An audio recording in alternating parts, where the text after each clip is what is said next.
আপনাদের স্বাগত জানাই। আমি আমার রাজনৈতিক বিশ্লেষণ শুনবার জন্যে। বাংলাদেশে নিরাপত্তাহীনতা অদ্ভুত এক দৃশ্যপট তৈরি হয়েছে। এমন এক সময় যখন জাতীয় জরুরি সেবা 999 বা 999 এ ফোন করে মানুষের জীবন বাঁচাতে চাইছে, ঠিক সেই সময় পুলিশ নিজেরাই ভয় পাচ্ছে ঘটনাস্থলে যেতে।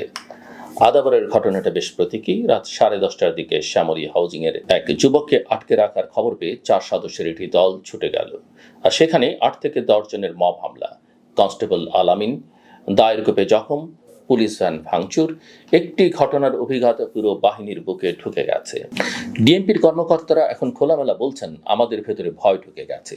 জরুরি কল মানেই যে ঝুঁকির আধার, সেই বোধ তাদেরকে আটকে দিচ্ছে। কখনো ঘটনাস্থলে যেতে দেরি, কখনো আবার একেবারেই না যাওয়া। নরসিংদীর শিবপুর বা গাইবান্ধার সাগাটার উদাহরণগুলো দেখিয়ে দিচ্ছে রাষ্ট্রীয় সেবা আর নাগরিকের আস্থা দুটোই খসে পড়ছে।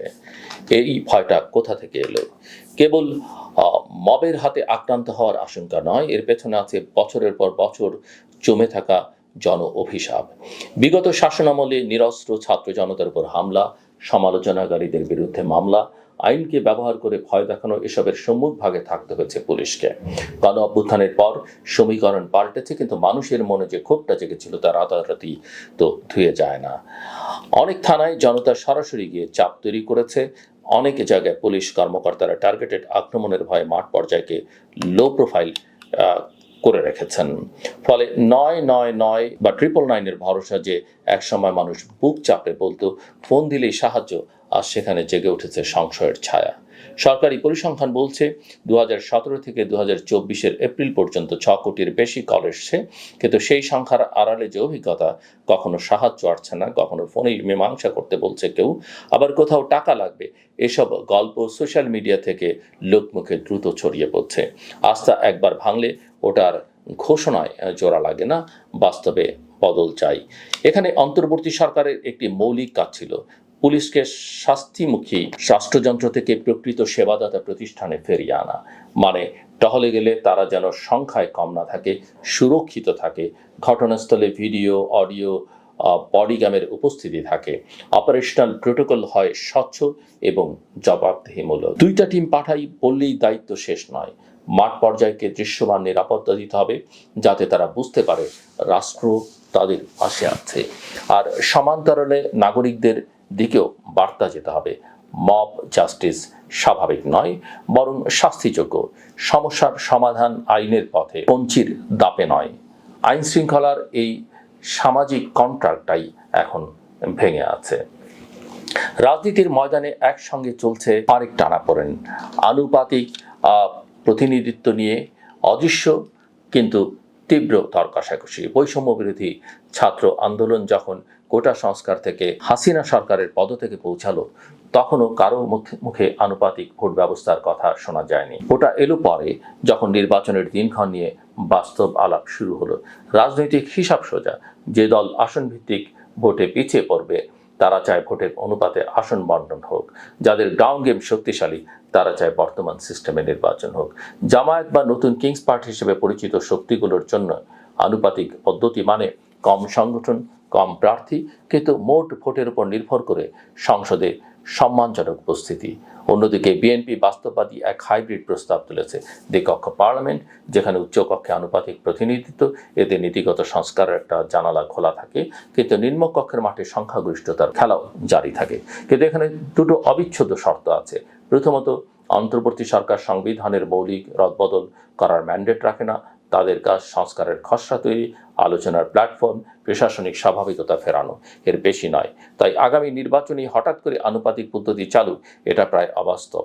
দ্বিতীয়ত, যেসব দেশে আনুপাতিক পদ্ধতি চলে সেখানে থ্রেশহোল্ড থাকে, 4 বা 5% নিচে ভোট পেলে সংসদে ঢোকা যায় না।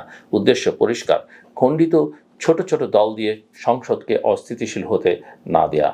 বাংলাদেশে যদি থ্রেশহোল্ড ছাড়া পিওর আনুপাতিক পদ্ধতি চালু হয়, তাহলে 2-3% ভোট পাওয়া দলগুলো আসন চাইবে, আর শুরু হবে হর্স ট্রেডিং, দামি সস্তা এমপি কেনা বেচা, জোট ভাঙা গড়া, টেকসই সরকার গঠনে অনিশ্চয়তা।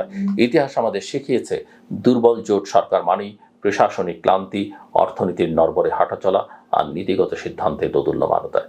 এদিকে মানবাধিকার ও গণমাধ্যম ক্ষেত্রে এক ধরনের ডেজাভু কাজ করছে। SAHR এর পর্যবেক্ষণ বলছে, নারী ও সংখ্যালঘুদের নিরাপত্তা সংকট বেদনাদায়কভাবে বেড়েছে।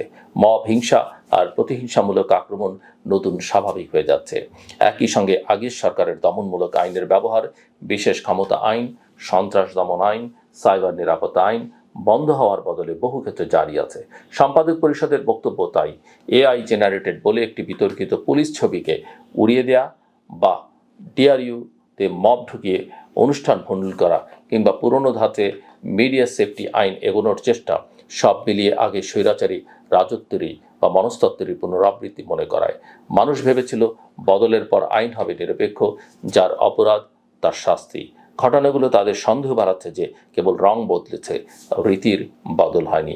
এই সংকটের কেন্দ্রবিন্দুতে আছে আস্থা, পুলিশের নিজের উপর আস্থা, রাষ্ট্রের উপর নাগরিকের আস্থা, আর রাজনৈতিক নেতৃত্বের উপর সম্মিলিত আস্থা। আস্থা ফেরানোর কাজটা বড় ঘোষণায় নয়, ছোট ছোট প্রাত্যহিক পরিবর্তনে।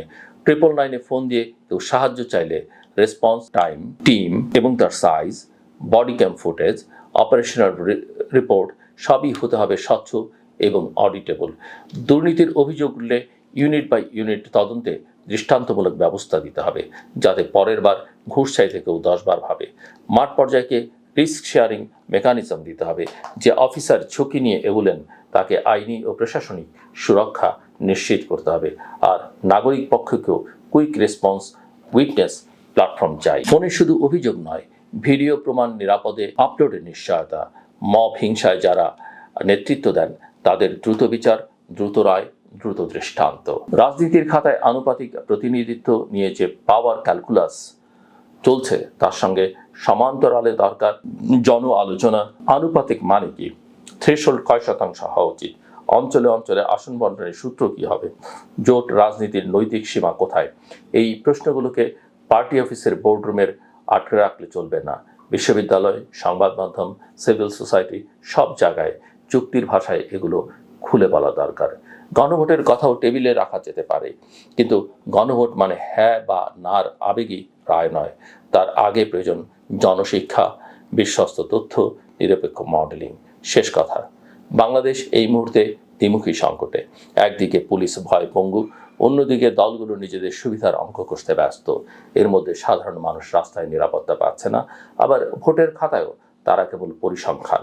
যদি সত্যি আমরা বদলের স্বপ্ন দেখি, তাহলে প্রথম কাজটি আস্থা পুনর্গঠন। পুলিশকে সুরক্ষা সামর্থ্য দিন, আইনকে সমানভাবে চলতে দিন, গণমাধ্যমকে নিঃশ্বাস নিতে দিন, আর রাজনীতিকে জনতার বোধগম্য ভাষায় কথা বলতে বাধ্য করুন। নির্বাচন হোক সময় মতো, নিয়ম মাফিক, স্বচ্ছ প্রক্রিয়ায়। অনুপাতিকের জটিল অঙ্ক যতই থাকুক, রাষ্ট্রের সহজ সমীকরণটা কিন্তু পরিষ্কার। ঐকান্তিক নিরাপত্তা, কার্যকর সেবা আর গণম্যান্ডেটের প্রতি শ্রদ্ধা। এগুলো ঠিক হলেই বাকিগুলো সোজা হয়ে যায়, আর এগুলো ব্যর্থ হলেই ইতিহাস উল্টো দিকে হাঁটা শুরু করে। আমার কথা শুনবার জন্য আপনাদের অসংখ্য ধন্যবাদ। আপনাদের সবার জন্য শুভকামনা।